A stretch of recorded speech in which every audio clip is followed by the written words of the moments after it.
మనిషిగా మన ప్రవర్తన ఎలా ఉండాలి? నలుగురిలో మాట్లాడేటప్పుడు ఎలాంటి జాగ్రత్తలు తీసుకోవాలి? బంగారం నాణ్యతను పరీక్షించాకే విలువ కడతాం. అలాగే ఒక మనిషిని గౌరవించేటప్పుడు ఎలాంటి అంశాలను పరిగణలోకి తీసుకోవాలి? కష్టాల్లో ఉన్నప్పుడు ఎవరిని చూసి స్ఫూర్తి పొందాలి? మానసికంగా దుఃఖం కలిగినప్పుడు మనల్ని మనం ఓదార్చుకోవడం ఎలా? మన గొప్పతనాన్ని లోకం గుర్తించకపోతే ఏం చేయాలి? నైతికంగా మనిషి గొప్పవాడా, జంతువులు గొప్పవా? ఈ ధర్మ సందేహాలకు సమాధానాలను తెలుసుకోబోయే ముందు ఇలాంటి మరిన్ని ఇంట్రెస్టింగ్ వీడియోల కోసం సోషల్ పోస్ట్ టీవీని సబ్స్క్రైబ్ చేసుకోండి ఫ్రెండ్స్. అలాగే మనిషికి ధనం ముఖ్యమా, గుణం ముఖ్యమా? ఆప్షన్ ఏ ధనం, ఆప్షన్ బి గుణం. మీ అభిప్రాయాన్ని వెంటనే కామెంట్ సెక్షన్లో తెలియజేయండి. ఈ వీడియో మీకు నచ్చుతుందని భావిస్తున్నాను, కాబట్టి మొదటి నుంచి చివరి వరకు మొత్తం చూడాలని రిక్వెస్ట్. వీడియో గనుక మీకు నచ్చితే లైక్ అండ్ షేర్ చేయడం మర్చిపోకండి మిత్రమా. ఇక వీడియోలోకి వెళ్దామా? మనిషిగా మన ప్రవర్తన బాగుండాలంటే ముఖ్యంగా 4 విషయాలను మర్చిపోకూడదు.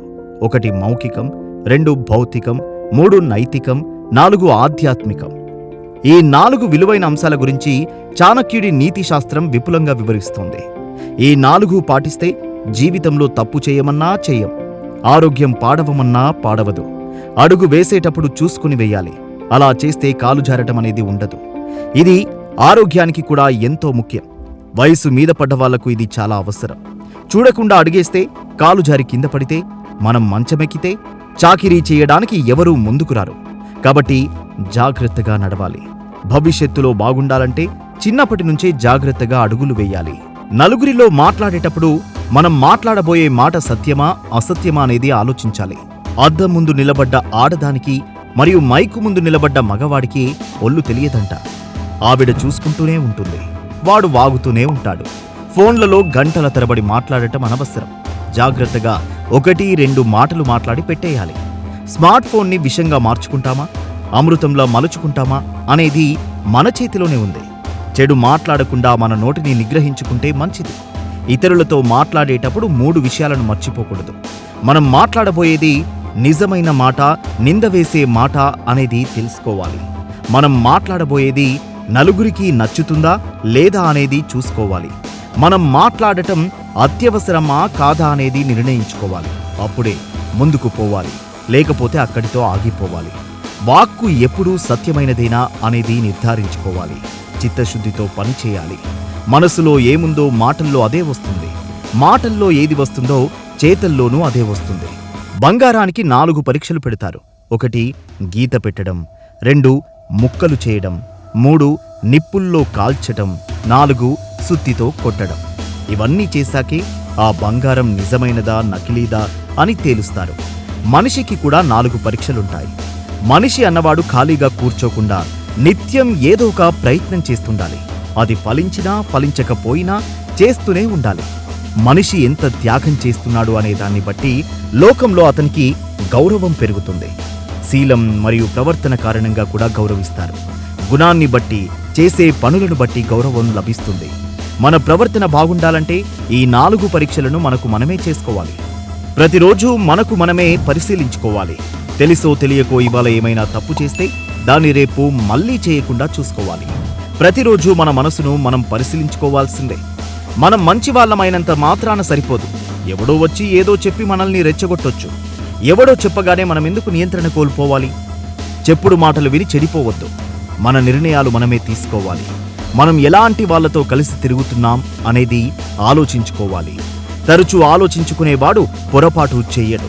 ఆర్థికంగా క్షీణించినప్పుడు, మానసికంగా దెబ్బతిన్నప్పుడు ఎలా ఉండాలో కూడా చాణక్యుడు తన నీతి శాస్త్రంలో చెప్పాడు. కష్టాలు అనేవి అందరికీ ఉంటాయి. కష్టాల్లో లేనివాడు ఎవడూ లేడు. భగవంతుడు కూడా కష్టాల్లోనే ఉంటాడు. ఎవరి కష్టాలు వాళ్ళవి. సీత కష్టం సీతది, పీత కష్టం పీతది. మంచి గంధపు చెట్టును అడ్డంగా నరికేసినా సరే దాని సుగంధాన్ని అది వెదజల్లుతూనే ఉంటుంది. అదే మంచి గంధపు చెట్టు గొప్పతనం. నరికేసినంత మాత్రాన దాని గంధం తగ్గదు, మరింత పెరుగుతుంది. ఎంత ముసలిదైనా ఏనుగు సంసార సుఖాన్ని, ఉత్సాహాన్ని కోల్పోదు. చెరుకు గడను యంత్రంలో పెట్టి ఎంత నలగొట్టినా దాని రసాన్ని అది కోల్పోదు, తీయగానే ఉంటుంది. అలాంటప్పుడు దారిద్ర్యం వచ్చినంత మాత్రాన మనిషి ఎందుకు దుఃఖపడాలి? ధైర్యంగా ఉండాలి. గ్రహించే మనసు ఉండాలి. గాని ఈ సృష్టిలో ప్రతిదీ మనకు మంచి ఉదాహరణగానే నిలుస్తుంది. చూసి నేర్చుకోవడానికి ఉపయోగపడని వస్తువంటూ లేదు. ప్రకృతిని చూసి పాఠాలెన్నో తెలుసుకోవచ్చు. ఆర్థికంగా గాని, ఆరోగ్యపరంగా గాని, మానసికంగా గాని మనిషి ఎంత క్షీణించినప్పటికీ మంచి వంశంలో పుట్టి పెరిగినవాడు ధైర్యవంతుడు, ఎప్పుడూ శీలాన్ని, గుణాన్ని కోల్పోడు. లోకంలో ఎప్పుడూ గౌరవించబడేది గుణమే. మనిషికి లోకంలో గౌరవం అనేది పదవిని బట్టి రాదు, గుణాన్ని బట్టి వస్తుంది. కాకి 7 అంతస్తుల మేడ మీద కూర్చున్నంత మాత్రాన గరుత్మంతుడవుతుందా? కాకి కాకే, గద్ద గద్దే. ఎత్తున ఉన్న మనుషులను కాదు మనం గౌరవించాల్సింది, ఉన్నత గుణాలు కలిగిన మనుషులను. లోకం మనల్ని గుర్తించాల్సిన పని లేదు. మనమేంటో మనకు తెలియదా? అల్పుడికి పీఠం దక్కినంత మాత్రాన ఉత్తములు అసూయపడాల్సిన అవసరం లేదు. భగవంతుడు మనుషుల్లోనే కాదు, జంతువుల్లో కూడా ఉన్నాడు. నోరు లేని జంతువులను మనుషులు ఇబ్బంది పెడితే, మనసు లేని మనుషులను దేవుడు ఇబ్బంది పెడతాడు. స్వార్థంతో మనిషి పాపాలు చేస్తున్నాడు కాబట్టి 60-70 ఏళ్ల కన్నా ఎక్కువ కాలం బతకలేకపోతున్నాడు. కానీ కాకి 100 ఏళ్లు బతుకుతుంది. కాకిని చిరంజీవి అని కూడా అంటారు. పాము సైతం ఎవరూ చంపకుండా ఉంటే కనీసం 400 ఏళ్లు బతుకుతుంది. భగవంతుడు వాటికి అంత ఆయురార్థమిచ్చాడు. ఏమీ తినకపోయినా కేవలం గాలిని మాత్రమే పీల్చుకుని పాము వారం రోజులు బతుకుతుంది. దీన్ని బట్టి జంతువుల కన్నా మనం హీనులమే కదా. ఈ వాస్తవాలను అర్థం చేసుకుని మన ప్రవర్తనలోని లోపాలను సవరించుకోవాలి.